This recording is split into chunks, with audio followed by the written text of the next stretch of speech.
Shalom, kita akan merenungkan kebenaran firman Tuhan yang saya ambil di dalam Injil Yohanes pasal yang pertama ayat yang ke-12. Saya baca dalam nama Tuhan Yesus Kristus. Tetapi semua orang yang menerimanya diberinya kuasa supaya menjadi anak-anak Allah, yaitu mereka yang percaya dalam namanya.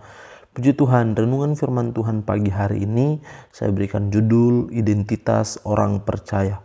Ada dua macam identitas dalam diri kita, yaitu secara jasmani dan secara rohani.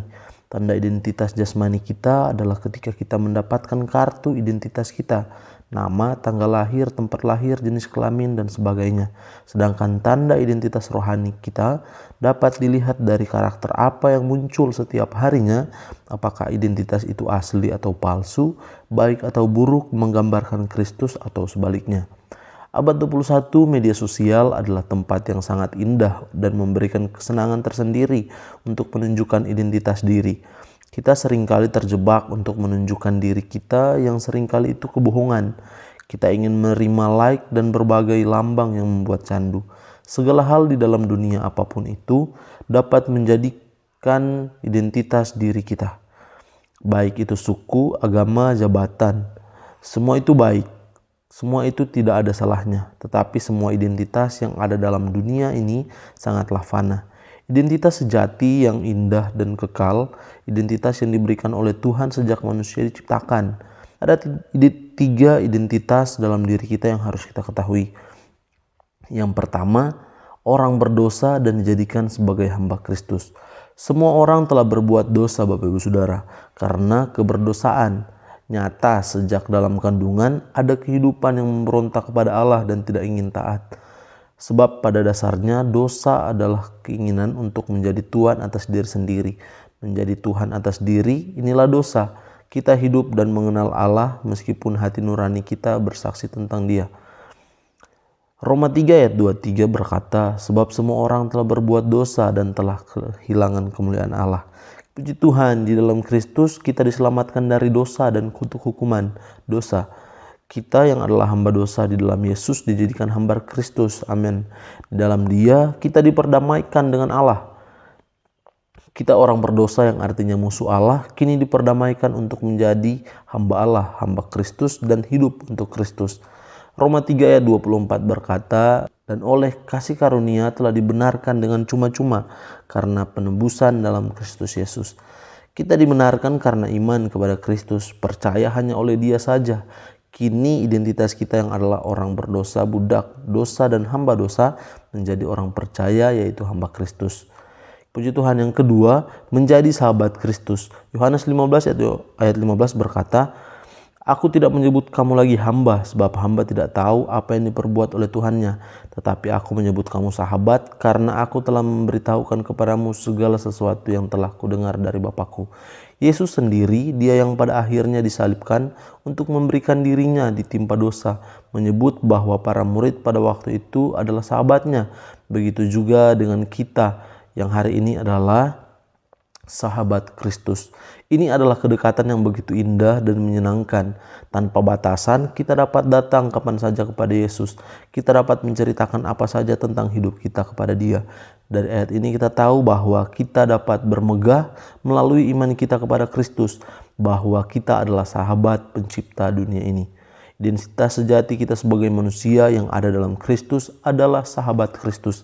Ada rasa aman sejati dari apa yang telah Yesus sendiri katakan kepada kita. Kita yang seharusnya binasa, tetapi karena kasih karunia diselamatkan melalui iman kepada Kristus. Yang ketiga, menjadi anak Allah. Perjanjian baru secara radikal memberikan identitas diri kepada manusia yang ada di dalam Kristus. Mereka yang telah percaya kepada bahwa Yesus adalah Tuhan, Allah adalah Bapa kita, kita anak-anak Allah yang dikasihi dan diperhatikan. Inilah identitas sejati manusia dan identitas ini hanya ada di dalam Kristus. Yohanes 1 ayat 12 dan 13 berkata, tetapi semua orang yang menerimanya diberinya kuasa supaya menjadi anak-anak Allah, yaitu mereka yang percaya dalam namanya, orang-orang yang diperanakan bukan dari darah atau daging, bukan pula secara jasmani oleh keinginan laki-laki, melainkan dari Allah. Menjadi anak Allah, dari yang awalnya musuh Allah, kini diangkat menjadi anak sayangan. Karena Kristus ada dalam kita dan oleh karena kita anak Allah akan selalu ada pertobatan sejati. Identitas dalam Kristus membawa kita sadar bahwa keberdosaan kita adalah musuh yang mendukakan Bapa kita. Kita dipisahkan dari Bapa yang mengasihi kita karena dosa pemberontakan. Pusat dari identitas diri orang percaya adalah Injil. Dalam berita Injil yang menjadi pusat adalah Yesus yang disalibkan dan telah bangkit. Dia yang memiliki belas kasihan kepada manusia yang berdosa, melainkan manusia inilah Yesus menjadi daging dan mati disalibkan menggantikan kita yang seharusnya menerima murka Allah. Kita tidak akan sepenuhnya mengasihi Allah dengan segenap hati, jiwa, dan pikiran kita, dan tidak pernah sepenuhnya mengasihi sesama seperti diri kita sendiri. Setiap hari kita selayaknya pantas menerima murka Allah, tetapi setiap hari kita berdiri di hadapannya dalam kasih karunia diterimanya hanya melalui jasa Tuhan kita Yesus Kristus. Puji Tuhan, itu renungan yang dapat saya bagikan, kiranya menjadi berkat untuk sepanjang hari ini. Mari kita satu dalam doa. Terima kasih banyak Bapa yang baik. Terima kasih banyak Tuhan untuk firman-Mu yang meneguhkan kami bahwa kami memiliki identitas sejati dalam Engkau, dan kami yakin dan percaya ini menjadi landasan kami untuk tetap percaya dan berharap kepada Tuhan, karena Tuhan selalu ada buat kami. Sertai terus sepanjang hari ini Tuhan, tubuh jiwa roh kami, pekerjaan, tanggung jawab aktivitas kami serahkan dalam tangan Tuhan. Jauhi kami dari hal-hal yang tidak kami inginkan Tuhan. Terima kasih banyak Bapa yang baik. Terima kasih Tuhan. Dalam kehidupan kami serahkan dalam tangan Tuhan. Dengan pengucapan syukur kami sudah berdoa dalam nama Tuhan Yesus Kristus. Haleluya. Sekali Yesus, selamanya Yesus, harapanku takkan hilang, karena kasih-Nya sekarang ku ada.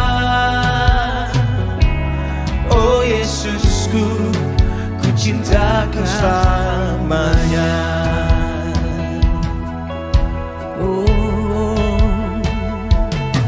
Di setiap musim kehidupan, waktu ku kuat maupun lemah, tetapi Yesus yang mempesona hatiku. Dia beri hidup dan kesempatan baru. Sekali Yesus, selamanya Yesus, harapanku takkan hilang, karena kasih-Nya